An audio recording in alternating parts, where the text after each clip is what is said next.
তোরা চাইলে আমরা সবাই মিলে ঘর চল। চলো ডোরে পালাইন গেল এখান থেকে। স্নান করতে তো আসলি এখন। এ শালা এখন ঝাঁপ দিলে ভালো হবে। শালা তুই ঝাঁপ দিবি, তোকে মাছ দিব রে। হয়তো ভালো সাজ দেয় না মাছ দিব। শালা আমার গায়ে চাপে নিয়ে কথা পালালি রে, আমার গাড়ি ঝাঁপ দিয়ে নিয়ে মানে নিয়ে কথা পালালি, তোকে যদি ধরা পাই না মাছ দিয়ে মরাবো তোকে শালা।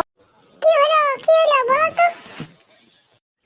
আর শালা তোর ভাইটা তো আমাকে আমার উপরটা ঝাঁপ দিয়ে কে পার করে দিল। ও তাহলে ডাকে আনছি। শালা ইয়াদের আসতে কত না লেট রে ভাই। না না, আমিও বাড়ি চলে যাই, কে পালাইন করে দুজনই।